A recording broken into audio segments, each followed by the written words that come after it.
भरत जी के चरित्र को भगवान सुनते हैं, राम चरित्र को सारी दुनिया सुनती है। और राम जी किसका चरित्र सुनते हैं? बोले भरत जी के चरित्र को सुनते हैं। भरत जी राम जी के नाम का जप करते हैं, और राम जी किसके नाम का जप करते हैं? बोले भरत जी के नाम का। भरत सरिस को राम स्नेही, और जग जप राम, और राम जप जेही।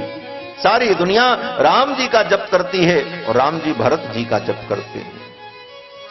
भरत जी भगवान की कथा सुनते हैं, तो भगवान भरत जी की कथा सुनते हैं। और किससे सुनते हैं? बोले जहां रहेंगे, जहां कोई वक्ता मिलेगा उसी से न सुनेंगे। अब आप कहां कथा सुनोगे? बोले जो यहां आवे, जो आपके पास रहे वही सुनावे कथा। तो राम जी भी लक्ष्मण जी के द्वारा भरत जी की कथा को सुनते हैं। वर्णन है कि पंचवटी में जब गोदावरी में स्नान करने भगवान गए, साथ में लक्ष्मण जी थे, जानकी जी थी। यही शरद ऋतु थी, यही ऋतु थी। और शरद नहीं, शिशिर ऋतु थी, ठंडी का समय था। और जब गोदावरी में भगवान स्नान करने लगे, तो गोदावरी के शीतल जल की शीतलता का अनुभव करते हुए थोड़ा ठिठुर गए। लक्ष्मण जी को भरत जी की याद आ गई, और लक्ष्मण जी ने भगवान से कहा, भैया यहां दक्षिण भारत में इतनी ठंडी पड़ रही है गोदावरी में स्नान करने पर, तो अयोध्या तो उत्तर भारत में है, वहां तो बड़ी ठंडी पड़ती है। और भरत जी, भैया भरत इतनी ठंडी में सरयू में स्नान कैसे करते होंगे? यही लक्ष्मण जी ने कहा। लक्ष्मण जी कहते हैं कि कथम त्वपर रात्रेषु सरयूम अवगाहते, कथम त्वपर रात्रेषु सरयूम अवगाहते। अपर रात्रि में, रात्रि के 2 बजे ही जाकर, 2:30 बजे ही जाकर सरयू में भरत जी कैसे स्नान करते हैं? लक्ष्मण जी ने यही कहा, अपर रात्रेषु। भरत जी रात्रि के 2 बजे स्नान करने जाते, 2:30 बजे स्नान करते। बोले अर्धरात्रि में जाने का मतलब क्या है? बोले सब लोग ब्रह्म मुहूर्त में जाते, लेकिन भरत जी तो आधी रात में ही जाकर के स्नान करके आ जाते। कारण?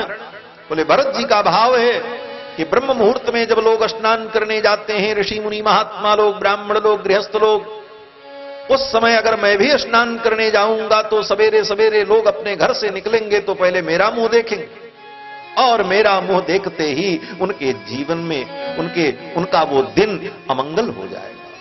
मेरे जैसे पापी का मुख देखकर उनका तो दिन बिगड़ जाएगा।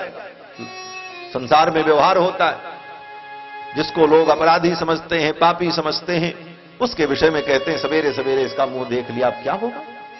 तो भरत जी अनुसंधान करते हैं कि मेरे जैसे पापी का मुख अगर लोग देखेंगे तो उनका दिन अमंगल हो जाएगा। भरत जी पापी नहीं है, लेकिन ये भरत जी का नैत्यानुसंधान है, उनका दैन्य भाव है। भरत जी कहते हैं कि मोहि समान को पाप निवासु, जेहि लगी सी राम वनवासु। मेरे समान पापी कौन होगा जिनके कारण रघुनंदन को वन में जाना पड़ा। मोहि समान को पाप निवासु, जेहि लगी सी राम वनवासु। राम लखन बिनु पग पनहि, धरि मुनि वेश फिरहि बन बनहि। यही दुख दाह दरई दहई दिन छाती, भूख न बासर नींद न राती।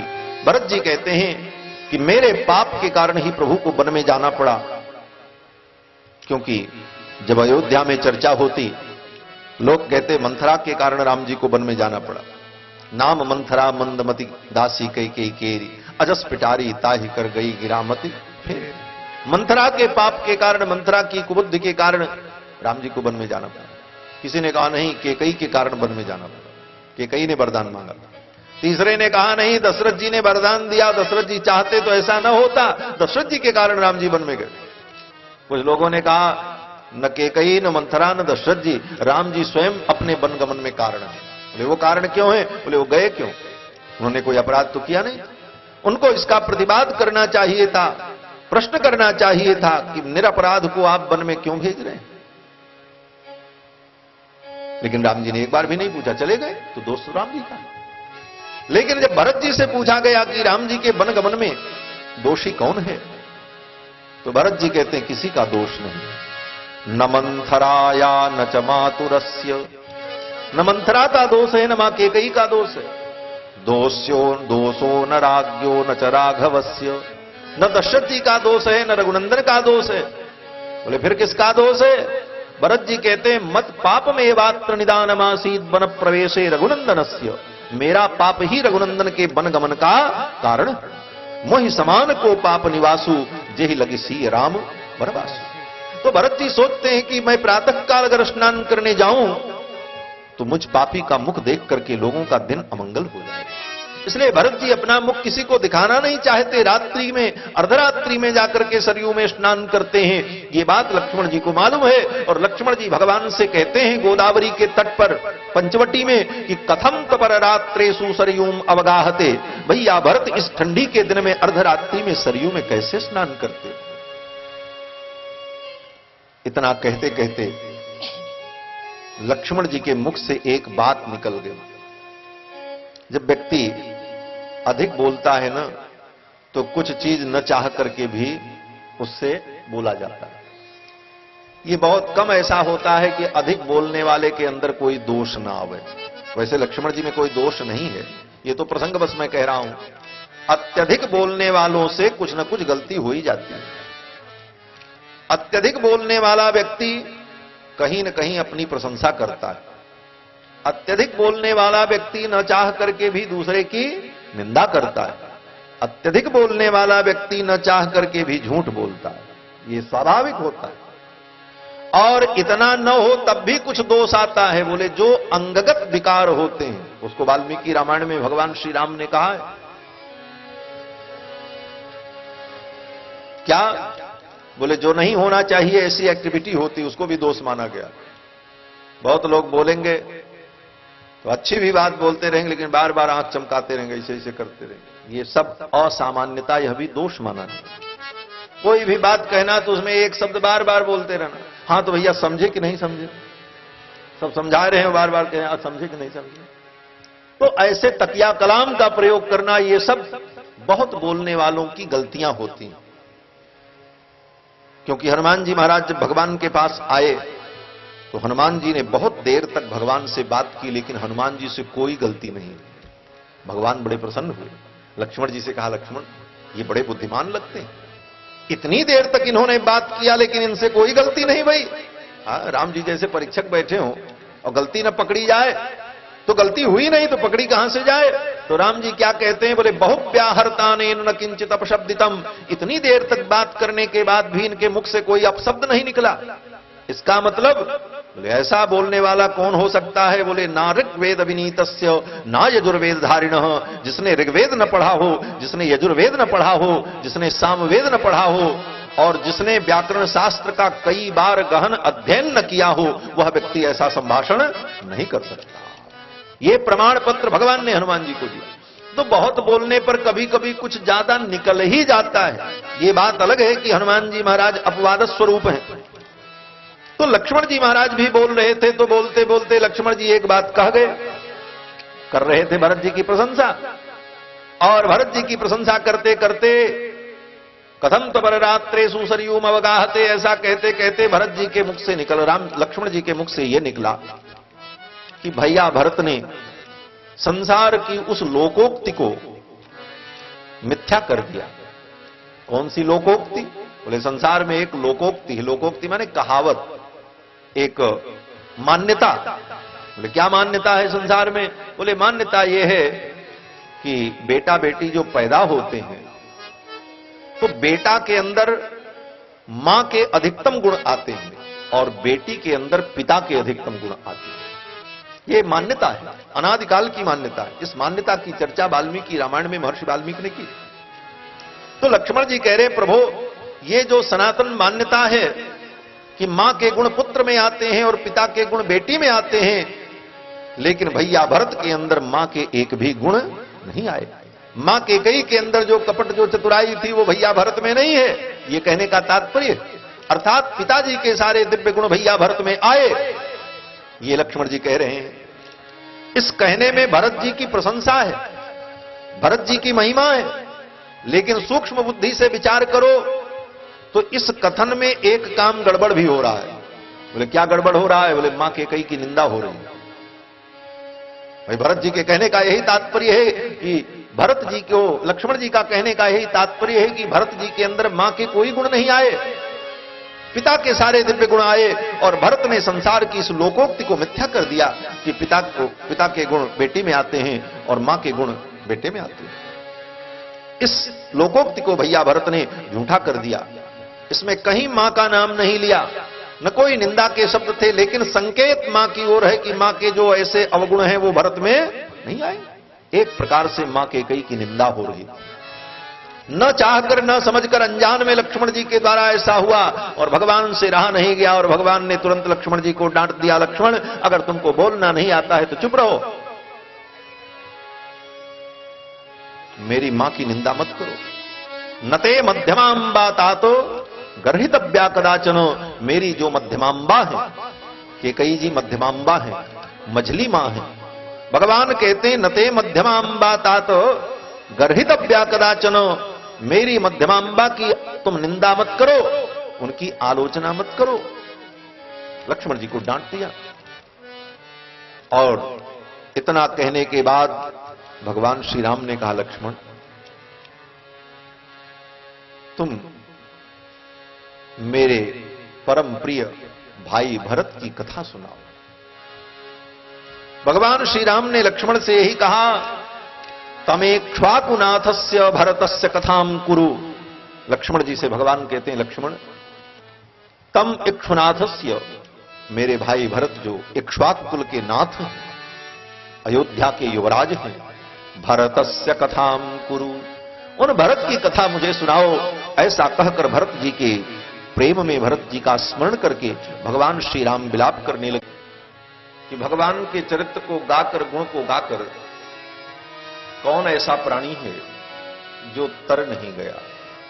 पाई न के ही गति पतित पावन, पाई न के ही गति पतित पावन, राम भज सुनि सठ मना।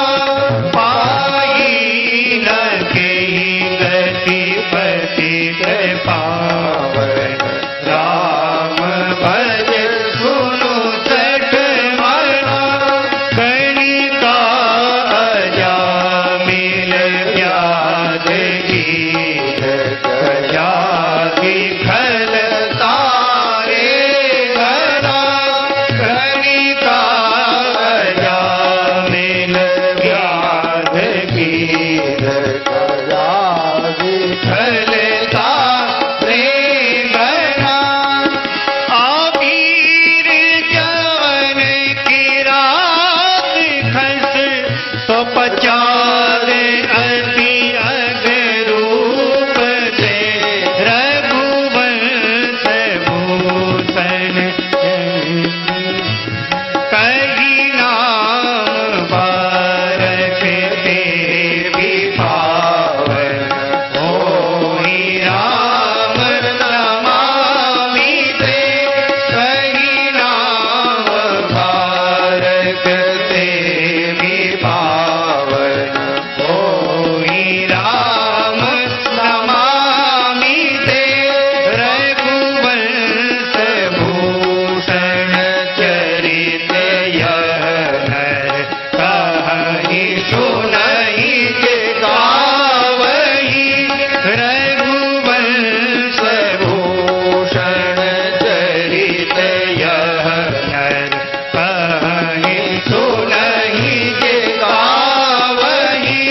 कलिमल मनोमल होई बिनु क्रम, राम धाम सिधावहि।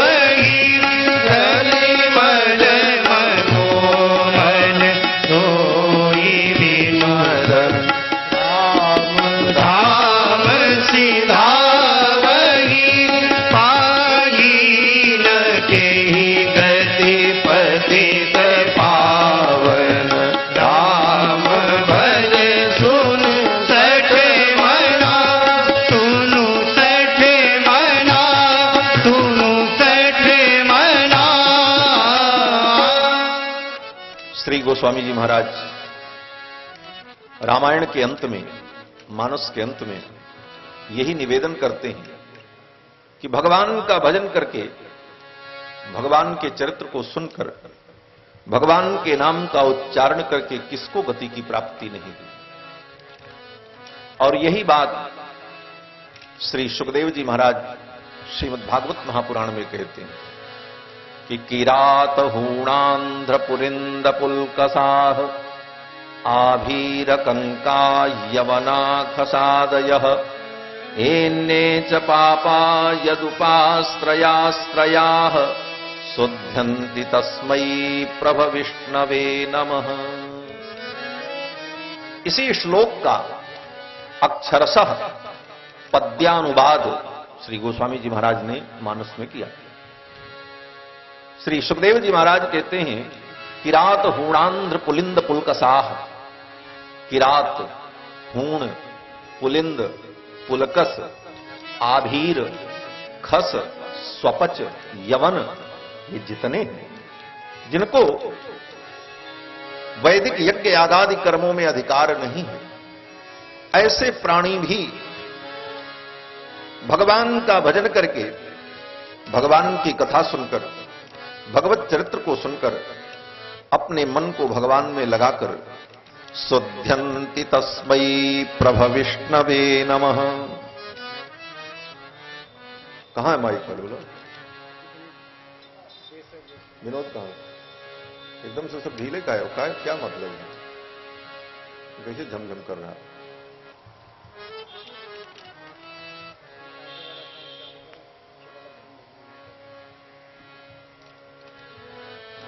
शुद्धयन्ति तस्मै प्रभु विष्णवे नमः। भगवान के चरित्र को सुनकर, उनके नाम का उच्चारण करके परम शुद्ध और पवित्र हो जाते हैं। और भगवान के चरित्र से पवित्र होने का जो ये भाव है, इसी भाव को गोस्वामी जी महाराज कहते हैं पाई न के गति पतित पावन राम भज सुन सकट। पतितों को भी पावन करने वाले भगवान हैं, जो हमारे पातित्य को, हमारे दोष को दूर कर देते हैं। ऐसे प्रभु के, भगवान श्री राम के पावन चरित्र को हम सभी लोग श्रवण कर रहे हैं। पूज्य श्री रामायणी जी महाराज ने अभी भगवान की मंगलमयी चर्चा श्रवण कराते हुए भरत जी का स्मरण किया। भैया भरत भगवान के परम प्रेमी, साक्षात प्रेम मूर्ति, प्रेमावतार, भगवान का जो प्रेम है, भगवत प्रेम, वही मूर्तिमान होकर के भरत जी के रूप में अवतरित हुआ। और श्री भरत जी महाराज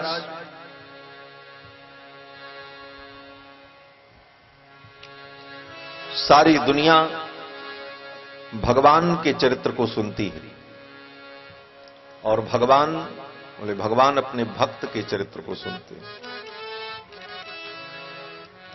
भगवान का चरित्र भक्तों को प्रिय है और भक्तों का चरित्र भगवान को प्रिय है, क्योंकि भगवान की एक बड़ी साधारण सी प्रतिज्ञा है, जिस प्रतिज्ञा का स्मरण भगवान ने गीता में किया कि जे जथा माम प्रपद्यन्ते तांस्तथैव भजाम्यहम्। जो मुझको जैसे भजता है मैं उसको वैसे भजता हूं। ये भगवान की बड़ी सीधी सी प्रतिज्ञा है कि जो मेरे साथ जैसा व्यवहार करता है मैं उसके साथ वैसा व्यवहार करता हूं। जे जथा माम प्रपद्यन्ते तांस्तथैव भजाम्यहम्। इसका सीधा सीधा अर्थ है कि जो भगवान से प्रेम करता है भगवान उससे प्रेम करते हैं, जो भगवान से द्वेष करता है भगवान उससे द्वेष करते हैं, जो भगवान को अपना मानता है भगवान उसको अपना मानते हैं, और जो भगवान से चतुराई करता है भगवान उससे चतुराई भी करते हैं, क्योंकि भगवान तो सकल कला प्रवीण है।